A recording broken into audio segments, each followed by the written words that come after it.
वहाँ उन्हें महीनों तक नंगा करके पीटा गया, बिजली के झटके दिए गए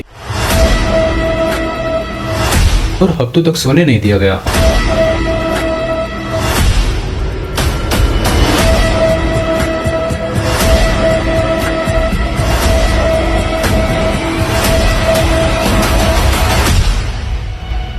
सोचिए आप एक थिएटर आर्टिस्ट है, आपका काम है स्टेज पर जाकर अलग अलग किरदार निभाना, लेकिन एक दिन आपको एक ऐसा रोल मिलता है जिसे आपको सिर्फ 2 घंटे के लिए नहीं बल्कि पूरी जिंदगी के लिए निभाना है। एक ऐसा रोल जिसमें अगर आप एक बार भी असली लाइन भूल गए तो उसका क्लाइमेक्स आपकी मौत होगी। ये कहानी है राजस्थान के एक 21 साल के लड़के की, जिसने भारत माँ के लिए अपना नाम, अपना धर्म, अपना परिवार और अपनी पहचान सब कुछ एक सूटकेस में बंद करके गहरे समुद्र में फेंक दिया। पाकिस्तान की सेना उसे अपना जाबाज मेजर मानती रही, उसकी वर्दी पर लगे सितारों को सलाम ठोकती रही, लेकिन उन्हें क्या पता था कि जिस शख्स को वो अपना रक्षक समझ रही है वही भारत का सबसे बड़ा घातक हथियार ब्लैक टाइगर है। आज हम रविंद्र कौशिक की जिंदगी के उन पन्नों को पलटेंगे जिन्हें या तो जला दिया गया या फिर सरकारी दफ्तरों की धूमिल फाइलों में दबा दिया गया। साल 1952, राजस्थान का श्रीगंगानगर, भारत पाकिस्तान सीमा से सटा हुआ यह शहर हमेशा से तनाव और देशभक्ति की कहानियों का गवाह रहा है। यही जन्म हुआ था रविंद्र कौशिक का। रविंद्र बचपन से ही आम लड़कों से अलग थे। उन्हें स्कूल कॉलेज की किताबों से ज्यादा दिलचस्पी थिएटर के मंच पर थी। उनकी उर्दू पर पकड़ बहुत अच्छी थी। पंजाबी लहजा इतना साफ था कि लोग मंत्र मुग्ध हो जाते थे।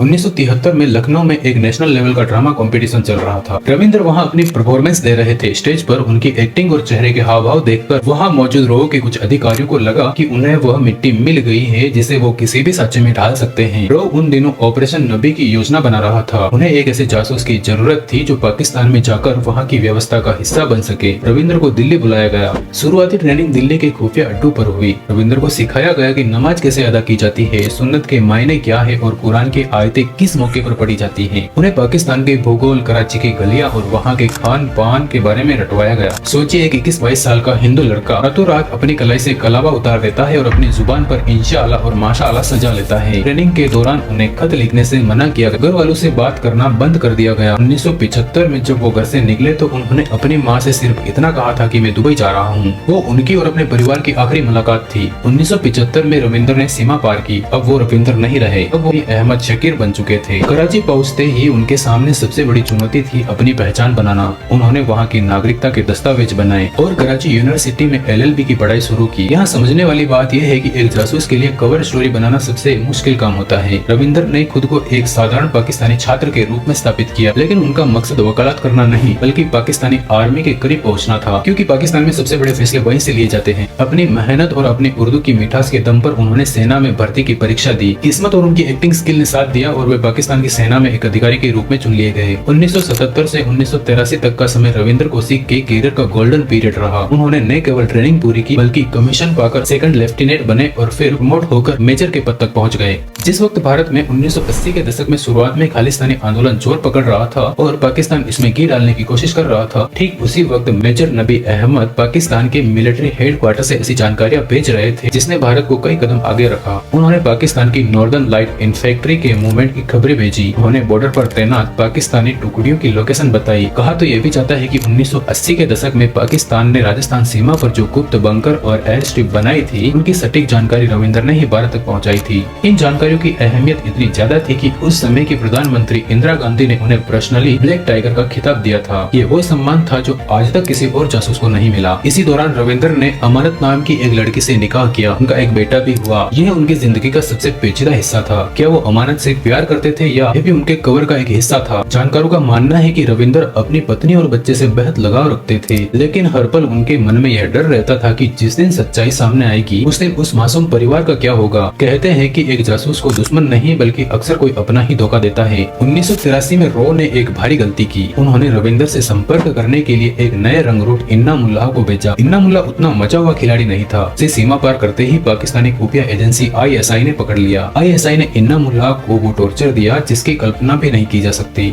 इन्ना मुल्ला टूट गया और उसने उगल दिया कि वह नबी अहमद शकीर नाम के एक शख्स से मिलने आया है। सितंबर 1983 में रविंद्र एक पार्क में बैठे हुए थे। तभी मुल्तान के उस पार्क में इन्ना मुल्ला उनसे मिलने के लिए लिए पहुंच जाते हैं और जैसे ही उन्होंने उनसे हाथ मिलाया तो अचानक चारों तरफ से हथियारबंद सैनिकों ने उन्हें घेर लिया। रविंदर समझ गए थे कि खेल खत्म हो चुका है। उन्हें फौरन सियालकोट में एक गुप्त यातना केंद्र में ले जाया गया। वहाँ उन्हें महीनों तक नंगा करके पीटा गया, बिजली के झटके दिए गए, उन्हें नंगा करके एक चूहों से भरे बॉक्स में डाल दिया गया और हफ्तों तक सोने नहीं दिया गया। ISI जानना चाहती थी कि उनके और कितने ब्लैक टाइगर पाकिस्तान में छिपे हैं, लेकिन रविंदर ने अपनी जुबान नहीं खोली। 1985 में पाकिस्तान की एक सैन्य अदालत ने उन्हें मौत की सजा सुना दी। बाद में इसे उम्र कैद में तब्दील कर दिया गया। उन्हें मियां वाली जेल और फिर मुल्तान की सेंट्रल जेल में रखा गया। यहाँ से शुरू होता है भारत सरकार का वो दोहरा रवैया जो आज भी एक बड़ा सवाल बना हुआ है। रविंदर ने जेल से कई बार सीक्रेट लेटर्स लिखे। उनके परिवार ने, खासकर उनके भाई अमरजीत सिंह ने भारत सरकार के हर दरवाजे पर दस्तक दी, लेकिन सरकार का जवाब हर बार यही था कि हमारे पास रविंदर कौशिक नाम का कोई रिकॉर्ड नहीं है। सोचिए उस इंसान पर क्या गुजरी होगी जिसने 11 साल तक अपनी पहचान मार दी ताकि करोड़ों भारतीयों की पहचान सुरक्षित रहे। जब उसे अपने देश की सबसे ज्यादा जरूरत थी तब देश ने उसे लावारिस घोषित कर दिया। जेल में रविंदर की हालत बिगड़ने लगी। उन्हें टीबी हो गया था, के दिल में तकलीफ रहने लगी थी, किडनी फेल होने की कगार पर पहुंच गई थी।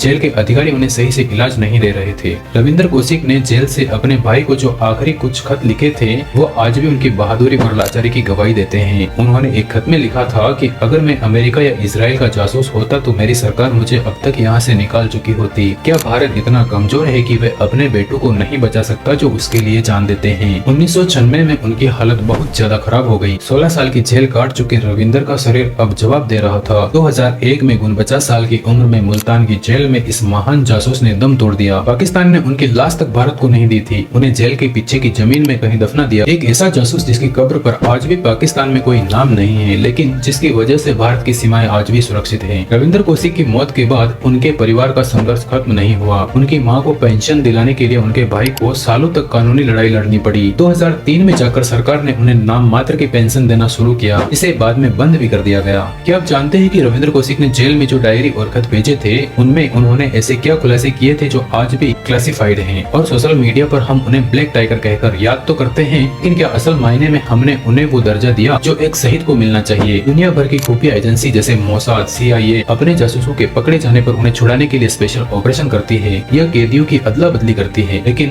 रविंदर के केस में ऐसा कुछ नहीं हुआ। रविंदर कौशिक की कहानी हमें दो चीजें सिखाती है। पहली, देशभक्ति के लिए किसी वर्दी की जरूरत नहीं होती, कभी दुश्मन की वर्दी पहनकर भी देश की सबसे बड़ी सेवा की जा सकती है। और दूसरी, एक जासूस की जिंदगी डिस्पोजल यानी इस्तेमाल करके फेंक देने वाली वस्तु की तरह होती है। आज भी न जाने कितने रविंदर कौशिक दुश्मन देशों की जेलों में अपनी पहचान के लिए लड़ रहे होंगे। हमें जरूरत है एक ऐसे सिस्टम की जो अपने इस गुमनाम हीरोज को पकड़े जाने पर अकेला न छोड़े। रविंदर कौशिक मरकर भी अमर है। ये कहानी आज भी रॉकी ट्रेनिंग सेंटर्स में सुनाई जाती है ताकि नए जासूसों को पता चल सके कि समर्पण किसे कहते हैं। अगली बार जब आप भारत की सीमाओं पर सुरक्षा की बात करें या बात सुने तो उस लड़के को जरूर याद रखिएगा जिसने 21 साल की उम्र में अपना सब कुछ देश को दान कर दिया और बदले में उसे सिर्फ एक गुमनाम कब्र मिली, ब्लैक टाइगर, जिसे हमने भुला दिया, लेकिन इतिहास जिसे कभी नहीं भुला पाएगा। भारत के इस ब्लैक टाइगर के लिए एक लाइक तो बनता है। इस जाबाज के बारे में आप क्या सोचते हैं कमेंट बॉक्स में जरूर बताएं। जो आपको पसंद आई हो तो दोस्त और फैमिली के साथ में शेयर कीजिए। चैनल पर नए हो तो सब्सक्राइब करना ना भूलें। Thanks for watching.